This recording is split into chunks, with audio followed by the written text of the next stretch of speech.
Hello. I am cutting in here 2 months in the future to tell you that rather than subject you to any more bad footage than I absolutely have to, I'm going to give a brief synopsis of my border crossing experience and being scammed. Then we're going to move on to the next couple of videos are just exciting things that happened after I got back, and where I am right now, which I am going to give you a little reveal at the end of the video in the hopes of enticing you to subscribe or to become a patron on my Patreon account. So, just give me a minute so I can go back there.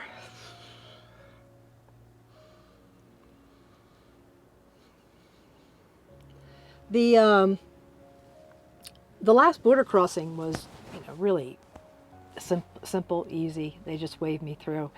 I'd say of all the border crossings, I'm going to estimate I did about 10. I only had one that was, pretty scary, and the rest of them were very compassionate. And and I'm hoping to know more Spanish if I ever go down there again. So that was really, overall, I'm glad I did it. And not sure I'll do it again unless I'm with people.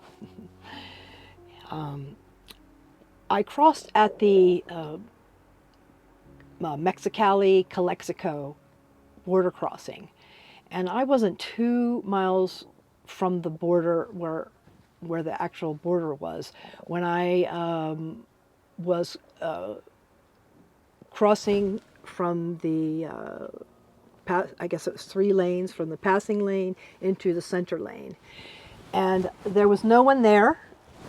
And yet when I started driving, I felt a bump against the back of my van, and immediately I was thinking that somebody was coming from the other side, but I don't know. So anyway, immediately pulled over. They came up beside me and said, "Pull over, pull over, pull over." They got out, and it was the very compassionate person and the aggressive person. And in this scenario, it was the male, the driver. I could see behind his mask, his eyes were compassionate. "I'm so sorry that we have to put you through this," and all. Yeah. Oh, wait a minute. Yes, yes.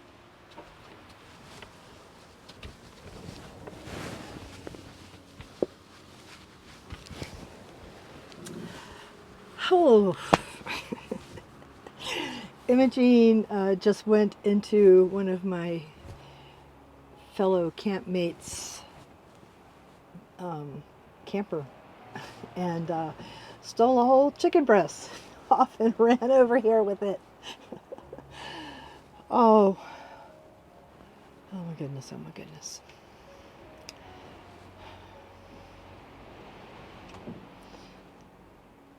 Mexican border. Got to get this over with. The one woman, they started out wanting $1,000.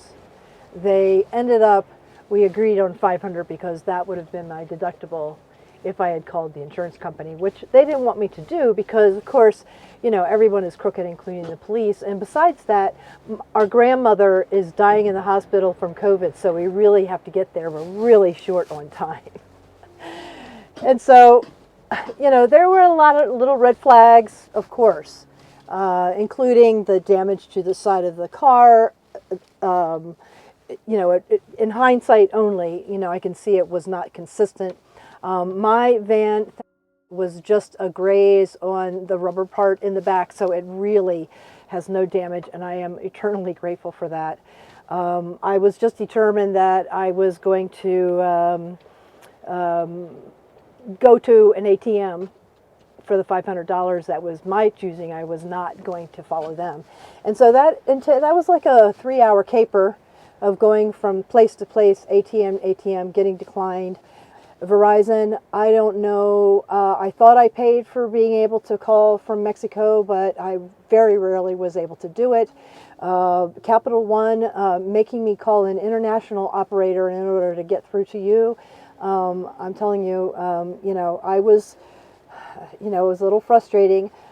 These people, I felt it was a scam, but I didn't know.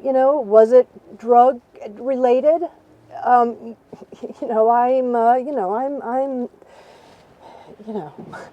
don't know of these things.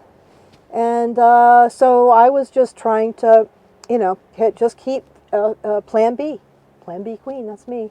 I'd say there was towards the end, it was kind of a funny instance is that my credit card kept declining me. And then finally I looked down and there was a text from my credit card, Capital One, and it said, hey, are you trying to take $520 out of your account? Just say yes. And so I said yes. They said, okay, go ahead. So we're looking at the screen, and I was going to take out 9,000 pesos, $500, to give these people. And the woman who had two phones reached out and pressed 200 pesos on the screen, right? Okay, so 200 pesos came out, right? It was like $10. She was like, ruh-roh. And after that, my credit card said, no way, no way, no way, no way, no way. Finally, after one or two more places, she said, look, how much money do you have? I said, I have like, $50, $80 or whatever. I gave it to her. I was on my way. So shook up that I got in the wrong lane. I'm going to say the border crossing of the easy pass lane. And so, if I ever try to do that again, it's $1,000 fine. I might get arrested. I had to wait for 30 minutes, I don't know, for some kind of clearance or whatever. They searched my van before I was on my way. And so I get on the other side of the border, and another stipulation of getting away from these people is that I was going to go to the Walmart in Calexico and send them a MoneyGram or a Western Union or a MoneyGram, right? And I was going to do it because I was also thinking karma. When one's adrenaline is going, I think survival for me. But as I crossed the border, things were simmering down, simmering down, simmering down, simmering down. Called my son. He was able to pick up right away. And, we had a discussion about it and just decided, let's just pause, take a breath. And I called my Capital One, got all that straightened out, went in to Walmart to get groceries, and then came back out. And in the meantime, my son had done a very cursory search and found a warning from, I guess it's a Mexican Insurance Alliance about the scam. So, so after that, they did take my number, and we exchanged numbers, and like they called me and all that to make sure that they could get in touch with me. So they really started, pestering me and pestering. I just blocked their calls, and that was that.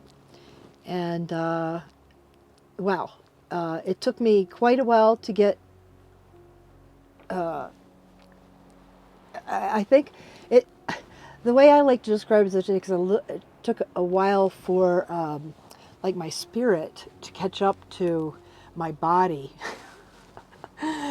time-wise. It's like I'm moving through this life really, really fast, but sometimes it takes a while for everything else to catch up with me.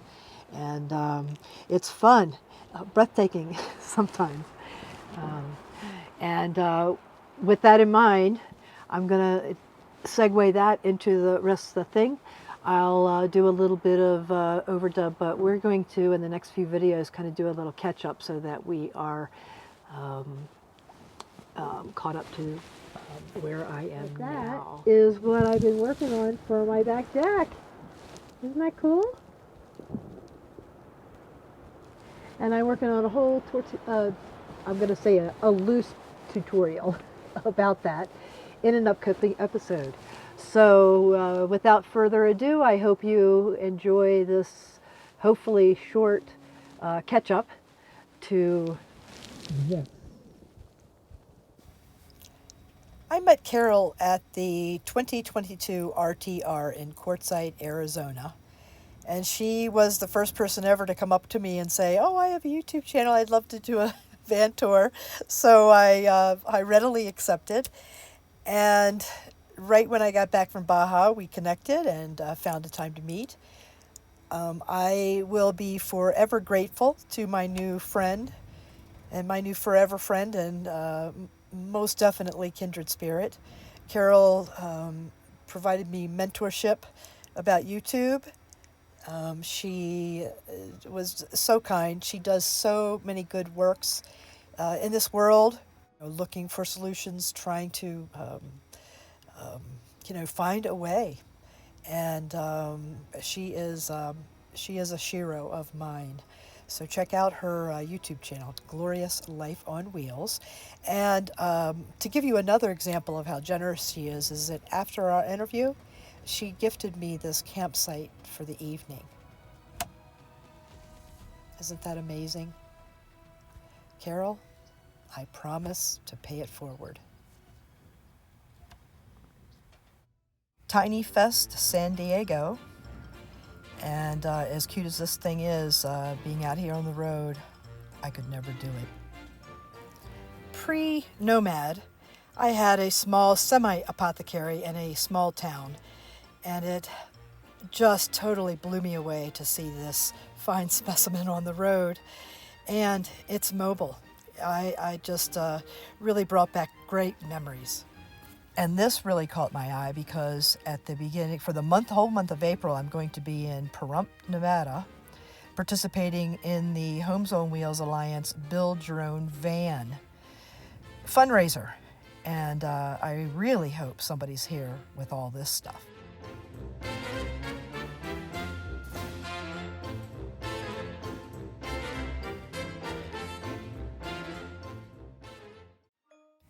This young athlete caught my eye for her strength, for her grace, for the amount of practice that has to go into knowing how to do this. Her courage for getting out in front of people is just so inspiring. And coming up in the ranks, little girl, plaid skirt, striking a pose in the background. Living in the moment. Why do we have to grow out of that?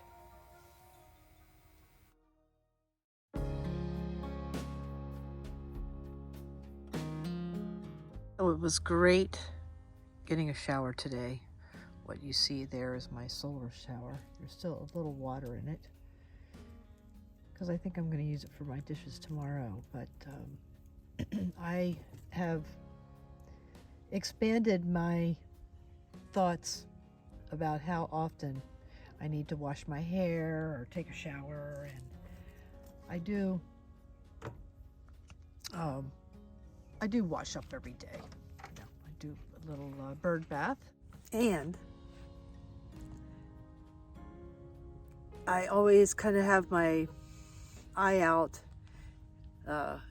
for opportunities to take a shower. There does come a tipping point where it's like I'd love to just stand in warm water and wash my hair and wash my body and all that, exfoliate and all that stuff. And so I just haven't run across the opportunity. So today when I got here, it was beautiful, upper 60s, and I got here maybe 1:30. So I invested some of my water poured it into my solar shower and let that sit out for probably 2.5 hours. And it was lukewarm. It took me longer to set up the privacy screen than it did to take a shower, but my hair is nice and clean. I won't have to wash it again for probably 2.5 weeks, maybe 3 weeks. It's wonderful. And I just got head to toe. It's wonderful.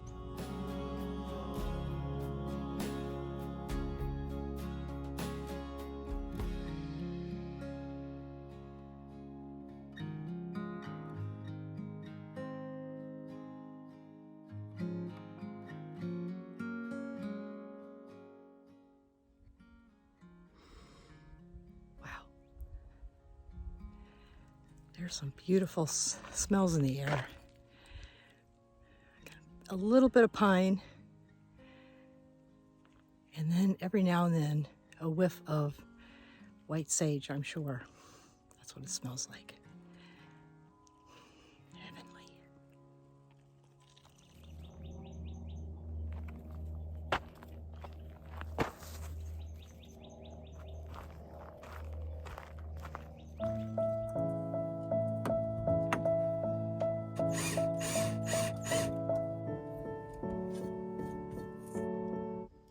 There's a meaning to everything that's here. The lay is kind of at the bottom of everything. I never know when I'm going to run into a luau. I want to have that handy.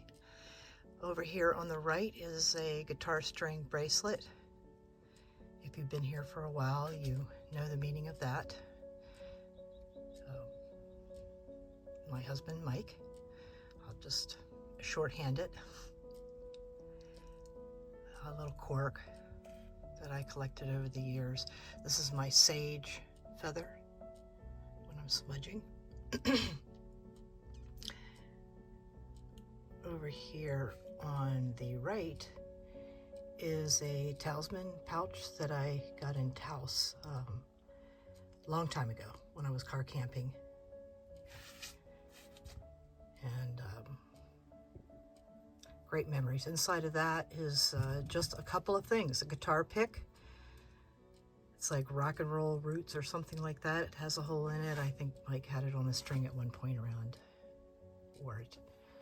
And then the other thing is sand from that dissolution ceremony that I attended in January. Down here is a little clay pot that a friend gave me with an air plant, and I'm sorry to report that it did not make it in van life.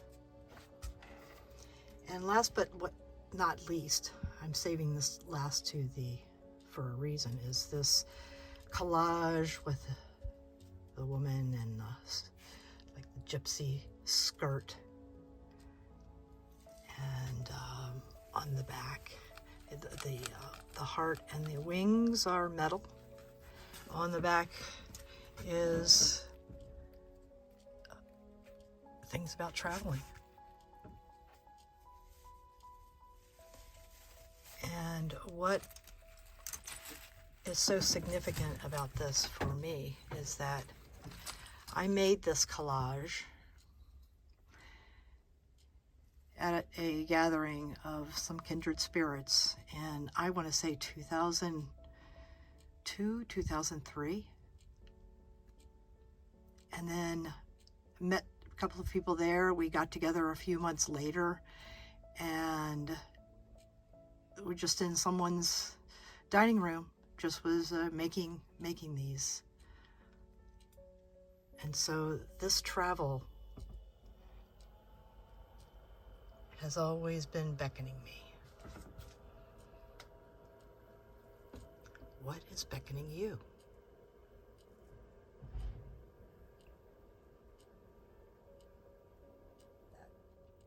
I'm not used to seeing myself without glasses. Ooh, that's what's missing. Let's see if I can get them on without my broken thing. All right, so that, but see how this is rare? It's gonna fall off any minute.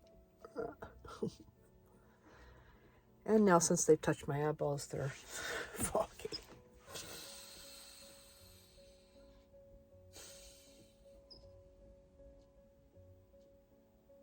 Kind of brings me in why I was gonna do this. Was just a random thought. I'm getting ready to go. Kind of let you in on something that's come on my radar a few days ago, maybe a week ago, and it's just now, I don't know, starting to make some connections and give any type of reflection on this new information. And what that new information is that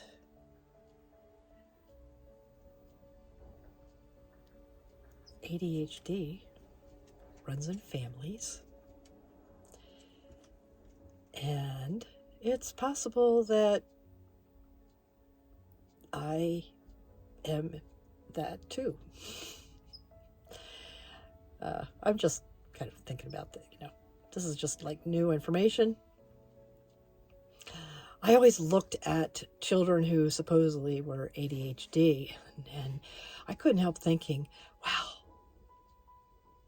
they just have a zest for life. If there was just a way that they could run off that creative energy, that then, there's a lot, the messages, the connection with the creative force, it's like so strong, it's just overwhelming. They're little, they don't know how to control it or manage it or anything.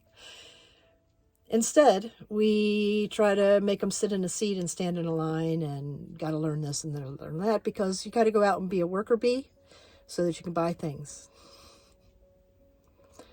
And hopefully you have enough retirement so that when you get sick, you're taken care of, or you're felt taken care of. And then, what?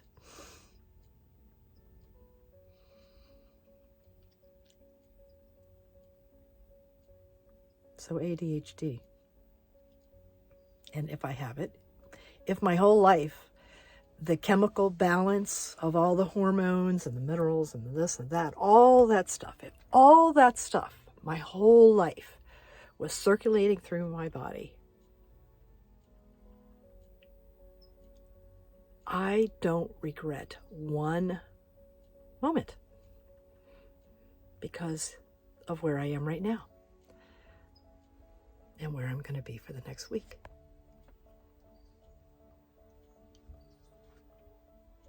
So here's my thought of the day. If you are ADHD, start claiming it as a superpower. Start asking, what is it that you want? Okay, I know it's a crazy idea. Well, let's inject some practicality into it. Let's step back. It's learning that balance between stepping into that creative flow and then stepping back out to be able to manage the day-to-day details in order to get that happening.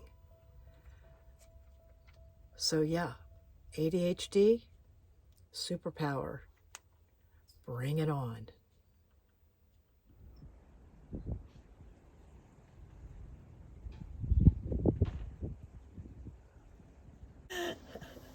So there's a lot of levels there to, taking up too much space or talking too much or using too many words.